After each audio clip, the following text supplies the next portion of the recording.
The rest of last night went about as well as one would expect.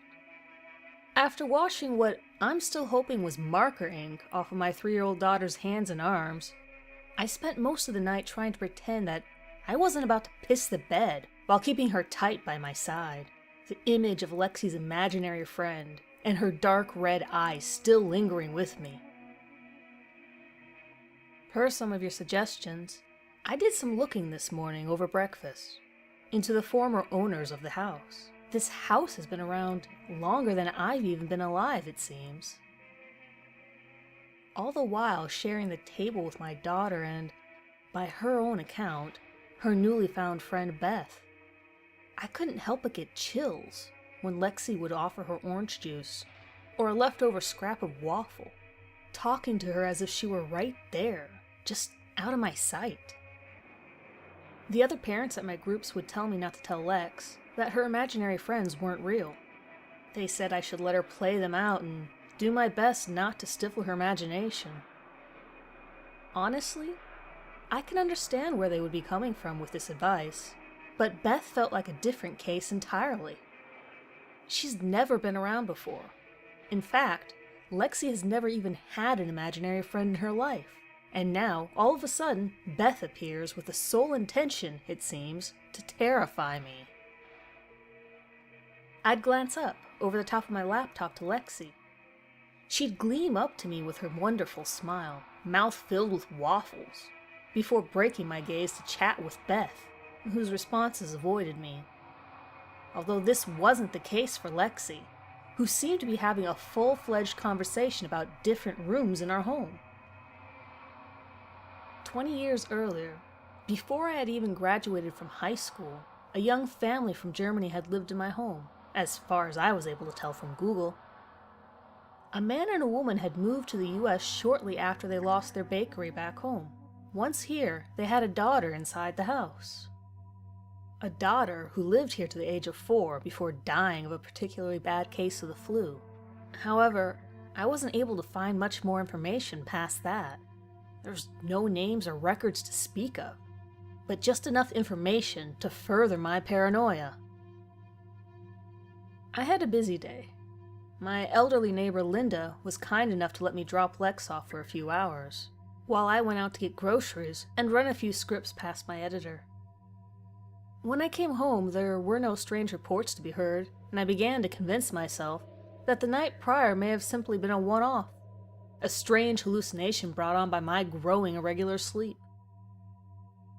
When we finally made it home from Linda's, I decided to get a jump on the math I had neglected the night before. I left Lexi in the den with a recording of her cartoons and ran upstairs to grab my book. But when I returned, I found her talking to herself once again in the kitchen. The TV I had left on for her was blasting a horrible static tone, and the screen was a flat blue. Lexi didn't seem to mind, standing by the side of the counter with a half of a bagel in her hand. I became fairly confused. I figured, last night when she had somehow found that bagel, maybe she had dug into the cabinet and found something I had forgotten about for a while. But today, I became sure we didn't have them at all. I couldn't for the life of me remember buying any in the past year. So after I switched the TV off, I began to search. First, I looked only where I thought she would be able to reach. Cabinets, under the sink, the lower shelves of my fridge, and the bottom half of the pantry, with its flickering automatic light that added an unwanted eeriness to my hunt. But just like I recalled, there were no bagels to be found. "Lexi, baby?" I began, trying to push past the evident shakiness in my voice. "Where did you find that?" She looked up and tried to hide the bagel by her side. Her look of shame made me feel pretty lousy, to be frank. But the thought that she knew she shouldn't have it made me worry even more. "Beth made it for me," she responded quietly, boasting her best puppy dog eyes and saddened tone as she pled to keep it. I froze for a moment and waited as the wave of dread and fear flowed through my body. That's not actually possible, right? Okay, honey, was all I was able to muster. A cowardly phrase of acceptance before I continued my search.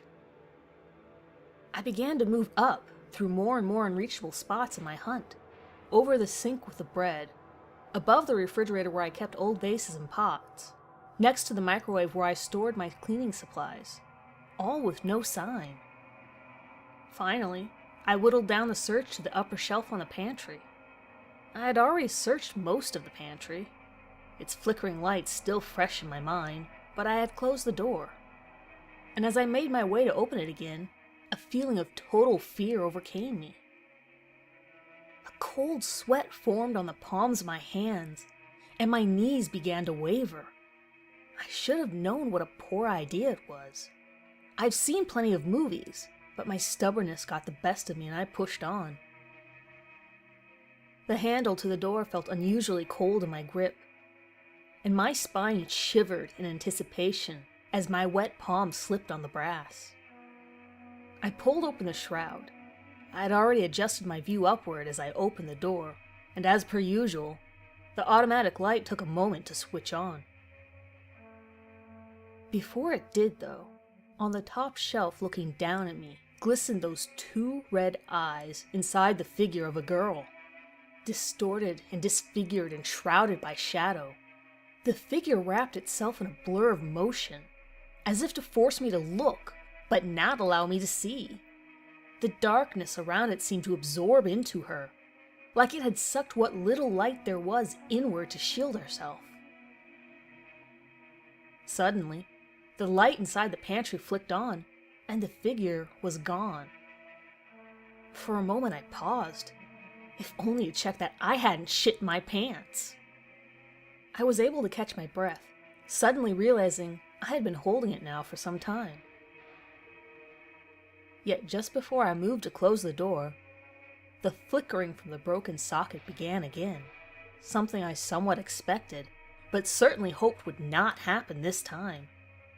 Each time the light switched back off, even if just for half a second, the girl returned. She was watching me with beaming red eyes as I closed the door and backed away, but the flickering lights followed me.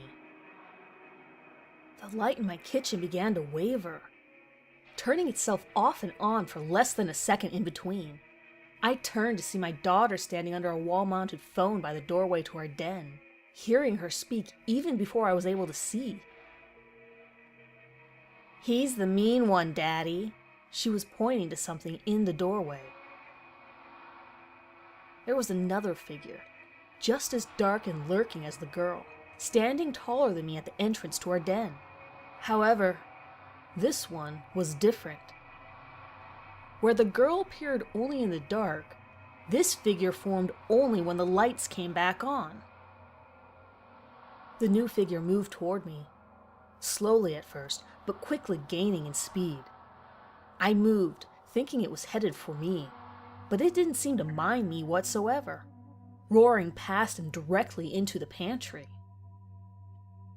Packets of food and jars of herbs leaped from their shelves as the lights normalized. The pantry door slammed shut, and I wasn't about to open it again. Lexi brought her bagel to her mouth to take a bite, and I was taken aback, shocked by what I was seeing. The bagel, as well as Lexi's arms and face, had become coated with what I now realize could have only been blood. Still, she seemed not to care, with the blood dripping down from her face and hand as she carelessly chewed. I was petrified. Lexi glanced at me and smiled with her mouth full, a smile that was now capable of eliciting within me incredible fear of my own child. She swallowed and spoke. "Daddy, the bad man made Beth go, but it's okay. She said she'll be back.